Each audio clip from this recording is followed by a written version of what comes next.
आज तक रेडियो सुनता है सारा जहां।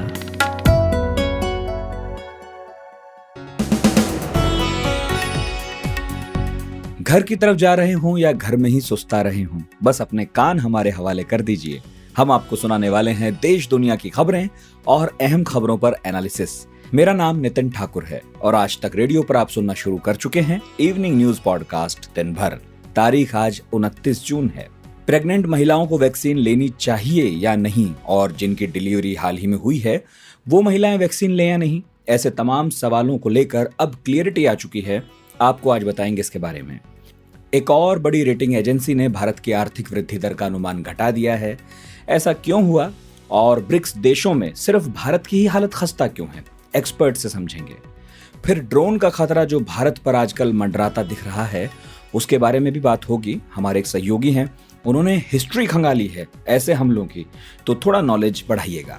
लास्ट में आज इतिहास कोरोना का भी बताएंगे, क्योंकि एक रिसर्च आई है जो बहुत चौंकाती है। उसमें कहा गया है कि एक बार पहले भी कोरोना ने ऐसा ही हमला किया था।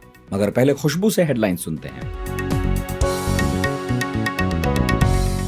Drug controller general of India ने अमेरिकी कंपनी मॉडर्ना की कोरोना वैक्सीन के भारत में इमरजेंसी इस्तेमाल की मंजूरी दे दी है। सिप्ला कंपनी को इस वैक्सीन के आयात की इजाजत दी गई है। मॉडर्ना पहली ऐसी इंटरनेशनल वैक्सीन है जो पूरी तरह तैयार होकर विदेश से आएगी और इसकी डोज लोगों को दी जाएगी। कभी भारत के नक्शे से लद्दाख और कश्मीर को अलग दिखाने तो कभी वायरल वीडियो पर एफआईआर का सामना करने वाले ट्विटर पर अब एक और केस दर्ज हो गया है। इस बार ट्विटर के खिलाफ दिल्ली पुलिस ने चाइल्ड पोर्नोग्राफी के मामले में केस दर्ज किया है। दरअसल राष्ट्रीय बाल संरक्षण आयोग की ओर से ट्विटर पर चाइल्ड पोर्नोग्राफिक कंटेंट होने की शिकायत की गई थी। इसके आधार पर ही दिल्ली पुलिस की ओर से एफआईआर दर्ज की गई है। प्रधानमंत्री नरेंद्र मोदी ने रक्षा मंत्री राजनाथ सिंह, गृह मंत्री अमित शाह और एनएसए अजीत डोभाल के साथ उच्च स्तरीय बैठक की। इस बैठक में रक्षा क्षेत्र में भविष्य की चुनौतियों और सुरक्षा बलों को आधुनिक उपकरणों से लैस करने पर चर्चा हुई। पंजाब कांग्रेस के प्रमुख नेता और पूर्व क्रिकेटर नवजोत सिंह सिद्धू की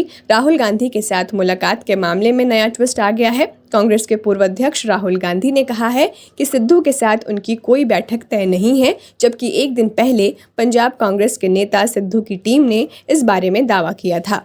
ट्विटर ने सामाजिक कार्यकर्ता और वकील प्रशांत भूषण के अकाउंट को 12 घंटे के लिए ब्लॉक कर दिया है। ट्विटर ने वैक्सीनेशन पर किए गए उनके ट्वीट को मिसलीडिंग बताया है। इसके साथ ही उनके इस ट्वीट के साथ एक लिंक जनरेट कर दिया गया है, जिसे क्लिक करने पर वैक्सीन से जुड़ी जानकारियां सामने आती हैं।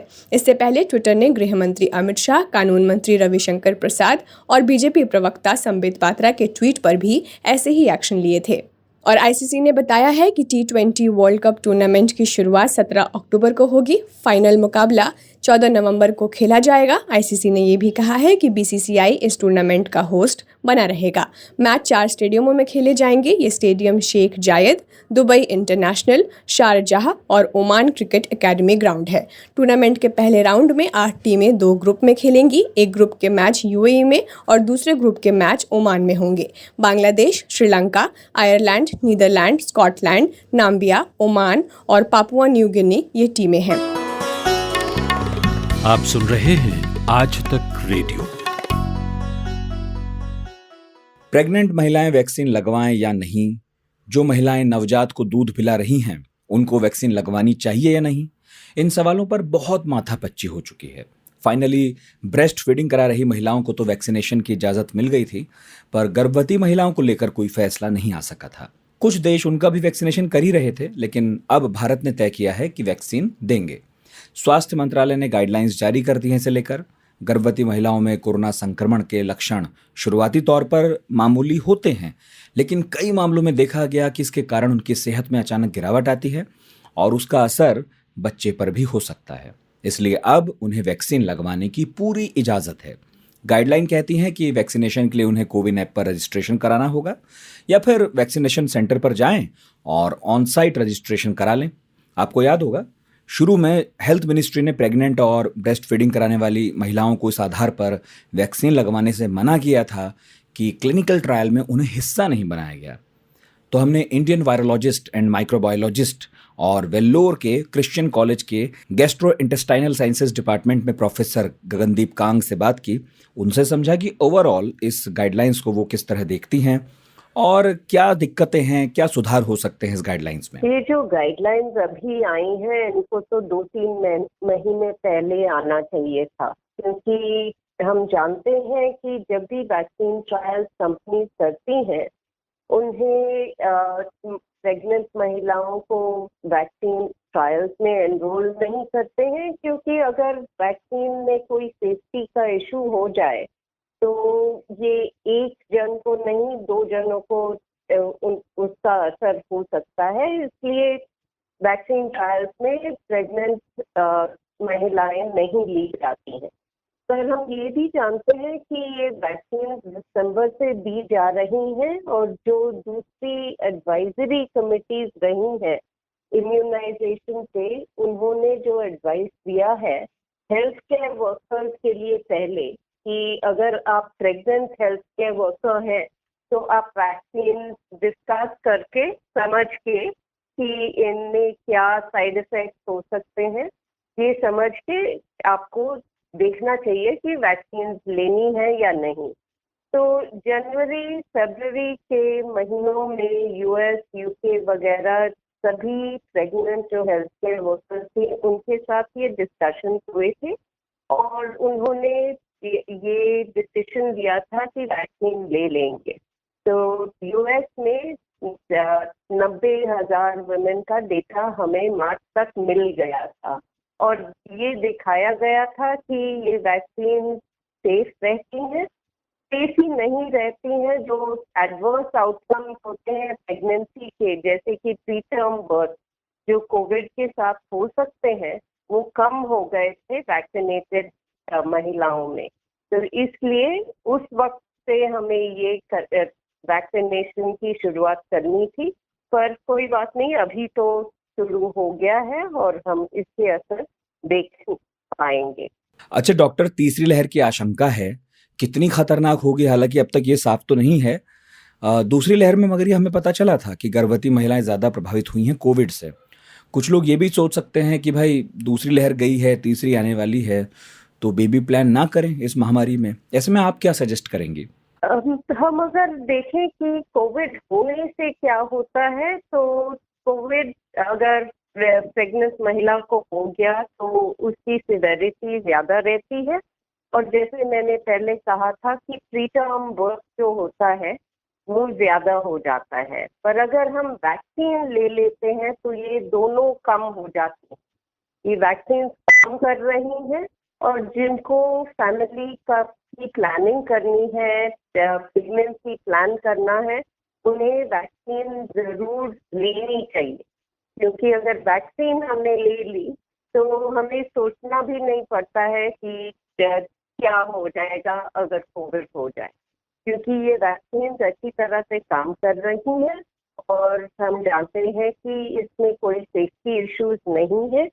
और अगर एक प्रेग्नेंट महिला वैक्सीन ले लेती है तो ये भी सोचना पड़ता है कि जो वैक्सीन ली हुई है वो बच्चे को एक्स्ट्रा प्रोटेक्शन दे सकती है, क्योंकि एंटीबॉडीज ट्रांसफर होती हैं जब प्रेगनेंसी में ट्रांसप्लेसेंटल ट्रांसफर कहते हैं, और प्रेगनेंसी के बाद लैक्टेशन के वक्त ही ब्रेस्ट मिल्क में एंटीबॉडीज ट्रांसफर हो जाती हैं बच्चों को, उनको प्रोटेक्शन देती हैं। अभी बच्चों के लिए वैक्सीन नहीं है और माँ अपने बच्चे को इस तरह प्रोटेक्शन दे सकती।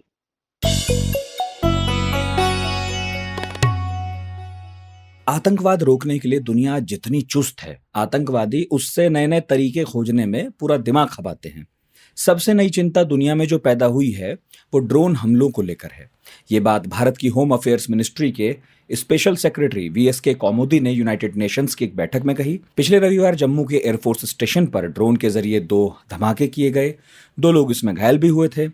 तो भारत ने तय किया कि वो इस बात को यूनाइटेड नेशंस की आम सभा में उठाएगा। हालांकि दुनिया में आतंकवादियों का ड्रोन इस्तेमाल करना नया नहीं है, लेकिन भारत में पहली बार है। इंडिया टुडे के senior assistant editor Prabhash Dutta इस स्टोरी को क्लोजली फॉलो कर रहे थे और वो इतिहास भी खंगाल रहे थे इस बारे में। तो हमने उनसे पूछा कि पहली बार कब था जब आतंकवाद के लिए ड्रोन यूज हुआ। देखिए, टेरर में इसका जो इस्तेमाल है इसको आप पहले अटेम्प्ट से देख सकते हैं। तो जो पहला अटेम्प्ट रिकॉर्डेड आता है वो जापान में एक सेक्ट के चलाने वाले थे 90s में, उन्होंने सरीन गैस रिलीज करने की कोशिश की थी, लेकिन वो सक्सेसफुल नहीं था। और जो बड़ा अभी जैसे टेररिज्म में यूज हो रहा है वो बड़ा सा कदम आया था 2013 में, जब अलकायदा ने पाकिस्तान में कुछ जगहों पर मल्टीपल ड्रोन अटैक्स की कोशिश की, लेकिन वो भी फेल हुआ था। 2014 में एक जो अमेरिकी एजेंसीज है उनकी अपनी जांच के मुताबिक, और एक खबर भी छपी थी वॉशिंगटन पोस्ट में, उसके मुताबिक 2014 में इस्लामिक स्टेट ने इराक और सीरिया में जगह जगह पर एक्सप्लोजिव गिराए थे ड्रोन का इस्तेमाल करके। तो उसे आप कह सकते हैं जो पहला सक्सेसफुल टेरर अटैक था ड्रोन का इस्तेमाल करके। 2016 के बाद से इस्लामिक स्टेट ने इसमें महारत हासिल कर ली और ये बहुत जगहों पे किया गया, ये अटैक किया गया। हिजबुल्लाह ने जो लेबनान और पैलेस्टाइन में एक्टिव है उसने इसका इस्तेमाल किया उन इलाकों में। हुदी रिबेल्स जो कर रहे हैं उन्होंने इस्तेमाल किया। पाकिस्तान की कई सारे टेरर ग्रुप्स हैं जो ड्रोन का इस्तेमाल करते हैं टेररिस्ट एक्टिविटीज के लिए, आर्म्स स्मगल करने के लिए इंडिया की तरफ या पाकिस्तान के भीतर भी टेररिज्म की एक्टिविटीज के लिए तो ड्रोन का इस्तेमाल होता रहा है पाकिस्तान बेस्ड टेरर आउटफिट्स के द्वारा। अच्छा प्रभाष जी, भारत में जितने भी आतंकी हमले होते हैं उनमें से अधिकतर के तार पाकिस्तान के साथ जुड़ते हैं। अभी हाल ही में जम्मू में जो घटना हुई उसके तार भी वहीं से जुड़े। आप ये बताइए कि पाकिस्तान की ड्रोन टेक्नोलॉजी कैसी है, इस बारे में क्या जानकारी है अपने पास? नहीं, पाकिस्तान के पास जो है वो इंडिजिनस कोई ऐसी टेक्नोलॉजी नहीं है। वहाँ की जो ज्यादातर जो ड्रोन्स हैं वो ड्रोन्स कमर्शियल यूटिलाइजेशन के लिए हैं जो चीन से आते हैं। चीन पूरी दुनिया में ड्रोन सप्लाई करता है, दुनिया का नंबर 1 सप्लायर है। पाकिस्तान में वहीं से ड्रोन्स आते हैं। वो ड्रोन्स अभी बहुत इम्प्रूव्ड आने लगे हैं, जो 4 मोटर जिनमें होते हैं, कुछ में तो 8 मोटर्स भी होते हैं, और उनका इस्तेमाल करके वो कुछ किलोमीटर तक 100 किलोमीटर 200 किलोमीटर तक भी उनको भेजा जाता है। और उनकी जो रफ्तार है, जो अमेरिकी एक रिपोर्ट अभी पिछले फरवरी में आई थी उसके मुताबिक वो 100-125 किलोमीटर प्रति घंटे की रफ्तार से लेकर लगभग 950 किलोमीटर प्रति घंटे की रफ्तार तक जा सकती है।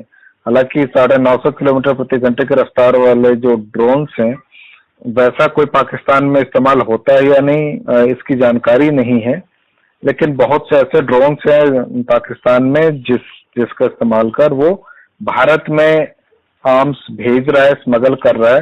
क्योंकि भारत की सुरक्षा एजेंसियों ने ग्राउंड पे निगरानी बढ़ा रखी है पिछले 2-3-4 सालों में।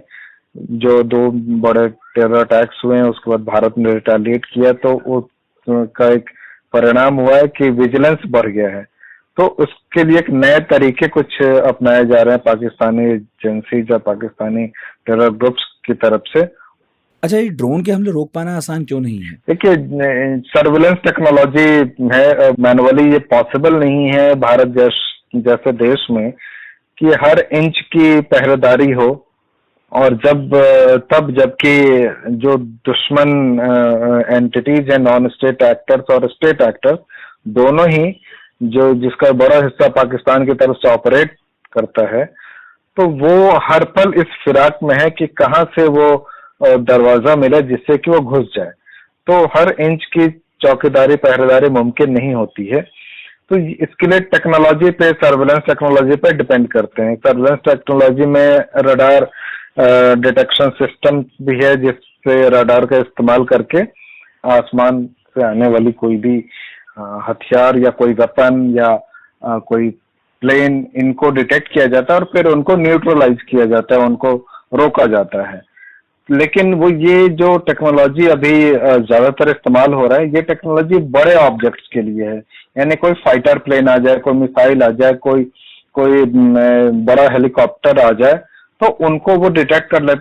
लेकिन ये ड्रोन जो होते हैं छोटे होते हैं, वो इतने छोटे होते हैं कि आप समझिए 2 फीट, मात्र 2 फीट के हो सकते हैं, यानी 60 सेंटीमीटर तक के वो हो सकते हैं। और उनका जो उठाने की, लिफ्ट करने की जो क्षमता है वो 5-7 AK-47 राइफल और उसके लिए जो गोलियां हैं वो और बम ये कैरी कर सकते हैं।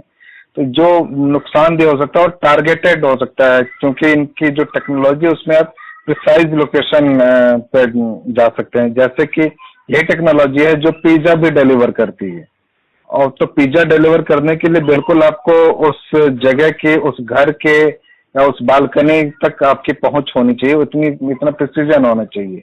ये इस तरह का प्रिसीजन का इस्तेमाल अगर टेरर अटैक के लिए हो, और इतने छोटे में जिसको पहचानने की, जिसे डिटेक्ट करने की टेक्नोलॉजी दुनिया में बहुत कम देशों के पास है, और जहां है भी वहां भी वाइडली यूज नहीं है।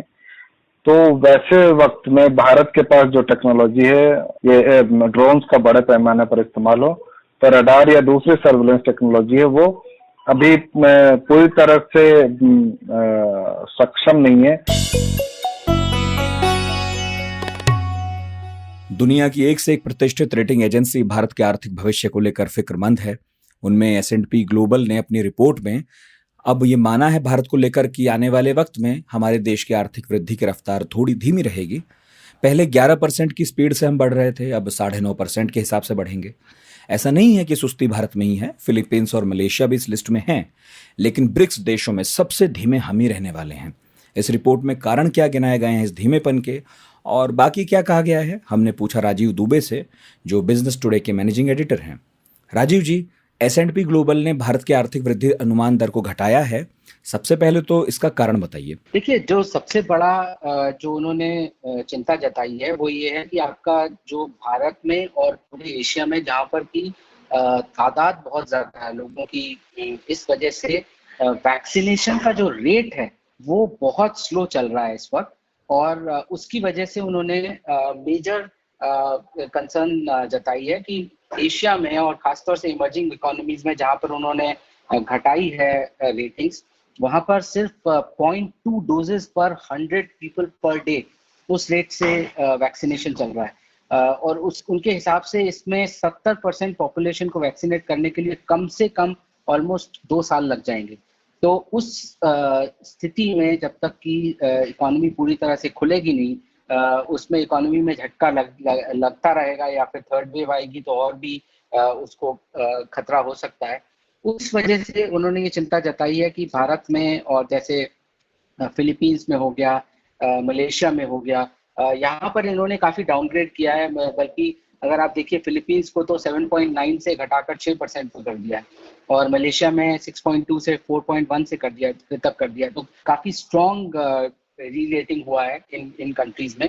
और जहां पर उन्होंने देखा है कि इकोनॉमीज में खुल रही हैं या फिर वैक्सीनेशन बेटर हो रहा है, जैसे चाइना में, तो उन्होंने उनकी रेटिंग बढ़ा दी, 8% से 8.3 कर दिया है। ब्राजील में भी बढ़ाया है उन्होंने, मेक्सिको में भी बढ़ाया है, साउथ अफ्रीका, पोलैंड, रशिया, इन सारी कंट्रीज में जहाँ पर उनको लगता है कि वैक्सीनेशन का रेट अच्छा है, और कोविड से सेकेंड वेव से उतना धक्का नहीं लगा है, तो उन कंट्रीज में उन्होंने वो रेटिंग्स को बढ़ाया।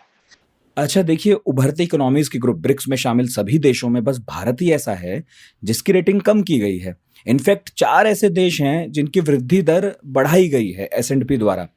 तो इसके पीछे क्या देखते हैं आप? जी बिल्कुल, चाइना में देखिए, जैसे चाइना में बहुत ही तेजी से वैक्सीनेशन की वो शुरू हो रही है, और वहां पर दूसरा सेकेंड वेव का इतना बड़ा इम्पैक्ट आपने देखा होगा नजर नहीं आया, और उसके बावजूद चाइना में इकोनॉमिक ग्रोथ ऑलमोस्ट पिछले साल भी वापस आ गई थी, और इस साल भी इकोनॉमिक ग्रोथ पॉजिटिव टेरिटरी में है। भारत में और ऐसी कंट्रीज में जहाँ पर की कई जगहों पर इकोनॉमिक ग्रोथ अभी भी नेगेटिव टेरिटरी में है, या फिर नेगेटिव से जरा सा ऊपर है, तो उन कंट्रीज में उन्होंने रेटिंग्स को घटाया है। और अगर आप देखिए, रशिया की अपनी वैक्सीन है, उन्होंने काफी तेजी से उसने वैक्सीनेशन अपनी पॉपुलेशन पे किया है। ब्राजील में शुरू में जो फर्स्ट वेव था उसका काफी मेजर इम्पैक्ट रहा, और सेकेंड वेव का इतना जिस तरह उसने भारत को हिट किया उस तरह ब्राजील को हिट नहीं किया था। तो दोनों का अगर कंपैरिजन आप करें तो आप यही पाएंगे कि जहां जहां इकोनॉमीज में या तो इकोनॉमीज तेजी से खुली है, इकोनॉमिक एक्टिविटी बढ़ी है, और जहां पर वैक्सीनेशन तेज हुआ है, या फिर जो ऑलरेडी इकोनॉमीज पॉजिटिव टेरिटरी में आ चुकी हैं जैसे कि चाइना, तो उन कंट्रीज की उन्होंने रेटिंग बढ़ाई है और बाकी कंट्रीज की घटाई।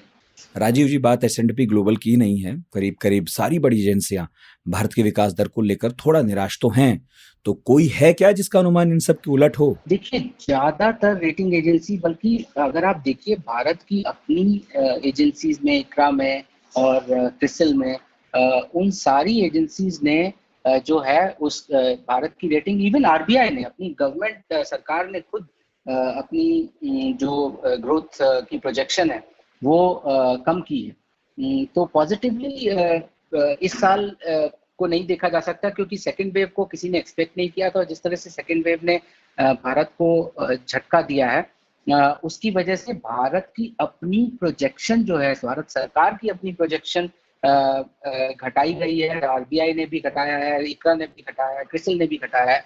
तो जो 11+% की ग्रोथ एक्सपेक्ट कर रहे थे, वो अभी 8 8.5 के रेंज में आ गई है, 8 और 9 के बीच में जो प्रोजेक्शन है अभी। तो 12% 11% की जो रेट ग्रोथ रेट एक्सपेक्ट कर रहे थे फिर फिस्कल 21-22 में, वो इस वक्त पॉसिबल नहीं लग रही है भारत की अपने एक्सपेक्टेशंस के हिसाब से भी, आरबीआई के एक्सपेक्टेशंस के हिसाब से, क्रिसिल इक्रा के एक्सपेक्टेशंस के हिसाब से। तो क्लियरली जो सेकेंड वेव का झटका लगा है और थर्ड वेव का खतरा नजर आ रहा है, उसकी वजह से ये सारे रेटिंग्स जो है वो कम की। सुबह सुबह ऐसा लगता है कि सबकी गाड़ी छूट रही है, लेकिन न्यूज़ भी तो मिस हो रही है। स्कूल, कॉलेज या ऑफिस की पूरी तैयारी तो हो जाती है, मगर देश दुनिया की अपडेट्स ले पाते हैं क्या? तो आपकी प्रॉब्लम का स्मार्ट सॉल्यूशन ये है कि अपनी सुबह की शुरुआत आप आज तक रेडियो के साथ कीजिए। कल क्या हुआ और आज क्या हो सकता है, सटीक एनालिसिस, पहले बड़ी खबरें और फिर अखबारों के चुनिंदा मोती। ये है सुबह का खबरनामा, आज का दिन, मेरे यानी नितिन ठाकुर के साथ। पिछले साल जब कोरोना ने हमारी आपकी जिंदगी में दखल देना शुरू किया और हमने अपनी आंखों के सामने तबाही के बेमुरव्वत मंजर देखे, तो सबकी ज़बान पर एक ही बात थी कि 2020 बड़ा मनहूस साल है, क्योंकि इसी साल कोरोना वायरस ने असर दिखाना शुरू किया। लेकिन अगर मैं आपसे कहूं कि कोरोना इस दुनिया में 2020 में नहीं बल्कि 20,000 साल पहले आया था, तो न्यूयॉर्क टाइम्स के हवाले से आई खबर के मुताबिक एक नई साइंटिफिक रिसर्च में बताया गया है कि आज से 20,000 साल पहले भी दुनिया में कोरोना वायरस का ऐसा ही संक्रमण फैला था। रिसर्च में यह तक बताया गया है कि तब इससे सबसे ज्यादा जो इलाका प्रभावित हुआ था वो पूर्वी एशिया है, मतलब आज जहां चीन, जापान, वियतनाम है। तो ये रिसर्च कौन सी है, किसने की है, क्या जानकारियां इसमें हैं, ये सब जानने के लिए हमने बात की जमशेद कमर सिद्दीकी से। हमारे सहयोगी हैं और इस पूरी खबर को बहुत ध्यान से पढ़ रहे थे। देखिए, करंट बायोलॉजी नाम की एक बाई वीकली जर्नल है जो 1951 से शुरू हुआ था, और ये journal molecular biology, cell biology, genetics, neurobiology, ecology और इवोल्यूशनरी बायोलॉजी पर रिसर्च करता है। और इसकी एक रिसर्च के मुताबिक कोरोना वायरस 20,000 साल से भी ज़्यादा समय पहले पूर्वी एशिया में पॉसिबली अपना प्रकोप बरपा चुका है। इस रिसर्च में पूर्वी एशिया के देशों में आज की जो आबादी है उसमें 42 जीन में वायरस के, कोरोना वायरस परिवार के आनुवांशिक सबूत मिले हैं। देखिए, ग्लोबल एपिडेमिक जो है वो तकरीबन मानव इतिहास के जितना ही पुराना है, और हमने पहले भी ग्लोबल महामारियों का सामना किया है। सिर्फ 20वीं शताब्दी में ही 3 तरह के इन्फ्लुएंजा वायरस आए, जैसे सबसे पहले 1918 और से लेकर 1920 तक स्पेनिश फ्लू रहा, 1957 से 58 तक एशियन फ्लू, और 1968 से 69 के बीच हांगकांग फ्लू ने एक बड़ी तबाही मचाई थी और इससे लाखों लोगों की मौत हुई थी। तो इसी तरह 20,000 साल पहले, तकरीबन 20,000 साल पहले के जो पूर्वज थे उन्होंने कोरोना वायरस का प्रकोप झेला था, और उसके जो अवशेष थे वो मौजूदा चीन, जापान और वियतनाम के लोगों के डीएनए में पाए गए हैं। अब देखना ये भी होगा कि क्या इस रिसर्च से कोविड के इलाज में किसी तरह की कोई मदद मिल सकती है, क्योंकि अभी तक इस वायरस के एक के बाद एक नए वेरिएंट सामने आ रहे थे, जिनमें हर बार ये किसी नए चेहरे के साथ सामने आता है। तो ऐसे में पूर्वी एशिया के देशों की आबादी में इसके अवशेषों के जरिए ये मुमकिन है कि साइंटिस्ट्स इसके रोकथाम के लिए कुछ ज़रूरी कदम उठा सकें। जमशेद, रिसर्चर्स जब चीन, जापान, वियतनाम जैसे पूर्वी एशिया के देशों का नाम लेकर कह रहे हैं कि 20,000 साल पहले वहाँ कोरोना का बहुत असर हुआ था, तो इसकी बुनियाद क्या है? किस तर्क पर ऐसा कहा जा रहा है? क्या इस तरह की कोई बात भी है इसमें? जी बिल्कुल, ये जो बातें पब्लिश हुई हैं वो सब बुनियादी तर्कों पर आधारित हैं और इसके पीछे एक गहरी रिसर्च भी है। दरअसल एक शोध टीम ने दुनिया भर की अलग अलग जगहों पर रह रही 26 देशों की आबादी के 2500 से ज़्यादा लोगों के जीनोम के मॉडर्न कंप्यूटेशन एनालिसिस किए और इसके बाद 42 अलग अलग इंसानी जीन्स में मिले एडॉप्शन के संकेतों को इनकोड करके निष्कर्ष निकाले गए, जिसमें इंसान के 42 अलग अलग जीन में इसके होने के सबूत मिले, जो VIP यानी कि वायरल इंटरैक्टिंग प्रोटीन के बारे में बताते हैं। ये VIP संकेत सिर्फ 5 जगहों की आबादी में मौजूद थे और ये सभी पूर्वी एशिया की जगह थी, जिनका मैंने जिक्र किया इससे पहले। कोरोना वायरस परिवार के जो पहले जो सामने आए वायरस थे, इवोल्यूशन पॉसिबली इन्हीं जगहों पर हुई। इसका मतलब ये है कि मौजूदा पूर्वी एशियाई देशों के पूर्वज करीब 20,000 साल पहले कोरोना वायरस के संपर्क में आ चुके हैं, लेकिन इस फाइंडिंग के बाद और ज़्यादा रिसर्च की गई तो ये पता चला कि 42 VIP यानी कि वायरल इंटरैक्टिंग प्रोटीन ख़ास तौर से फेफड़ों में पाया जाता है और ये कोविड-19 में सबसे ज़्यादा इन्फेक्टेड होता है। ये VIP मौजूदा महामारी के लिए जिम्मेदार SARS-CoV-2 और वायरस से सीधे संपर्क करते हैं। तो इन्हीं सारी रिसर्च के आधार पर ये अंदाज़ा लगाया गया कि जो पूर्वी एशिया के ये देश हैं, यहाँ पर 20,000 साल पहले कोरोना अपना कहर बरपा चुका है। अच्छा जमशेद, अगर उस 20,000 साल पुराने वायरस के इम्प्रिंट आज भी लोगों में मौजूद हैं, तो क्या जो बड़ी आबादी कोरोना से इफेक्टेड है उसके लिए फिक्र की बात है? बिल्कुल है। यूनिवर्सिटी ऑफ एरिजोना के इवोल्यूशनरी बायोलॉजिस्ट हैं डेविड इनार्ड। उन्होंने इस रिसर्च के बारे में ये कहा है कि it should make us worry. ये उनका स्टेटमेंट है, यानी हमें इसकी फिक्र करनी चाहिए। उन्होंने ये भी कहा है कि अगर इस रिसर्च की फाइंडिंग्स ये हैं तो बहुत मुमकिन है कि जो आज हो रहा है वो हमारी आने वाली कई पीढ़ियों तक होता रहे। देखिए, कोरोना एक ऐसा वायरस है जिसका पहला लक्ष्य अपने ज़्यादा से ज़्यादा रूप बनाने का है, म्यूटेट करने का है, और एक पीढ़ी से दूसरी पीढ़ी में जाते हुए और ज़्यादा म्यूटेशन के साथ वो अपने ज़्यादा से ज़्यादा रूप बदल सकता है। तो कुल मिलाकर बात फिक्र करने वाली तो है ही, लेकिन सारी बातों का एक हल यही है कि अगर आप खुद को कोरोना से पहले ही बचा लें तो ये चक्र जो है वो टूट जाएगा, और इस चक्र को तोड़ने का सबसे अचूक हथियार मास्क है। तो मास्क लगाकर इस वायरस से जीता जा सकता है, और मुझे ऐसा लगता है कि इस रिसर्च के बाद मास्क ना लगाने वालों को समझ आएगा कि ये वायरस कितना शक्तिशाली है, जो 20,000 साल तक एक पीढ़ी से दूसरी पीढ़ी में अपने निशान छोड़ सकता है। तो उम्मीद है कि इससे लोगों में एक किस्म की जागरूकता भी आएगी। बहुत शुक्रिया जमशेद जी। उम्मीद है आपके ज्ञान में आज बहुत बढ़ोतरी हुई होगी। लेकिन अब चला चली का वक्त है। कुछ कहना सुनना चाहें तो मेल कर सकते हैं radio@aajtak.com पर। आज का दिन भर प्रोड्यूस किया है कुलदीप मिश्र ने, और साउंड मिक्सिंग कर रहे थे मेरे साथी कपिल देव सिंह। मेरा नाम नितिन ठाकुर है। आप सुनते रहिए आज तक रेडियो।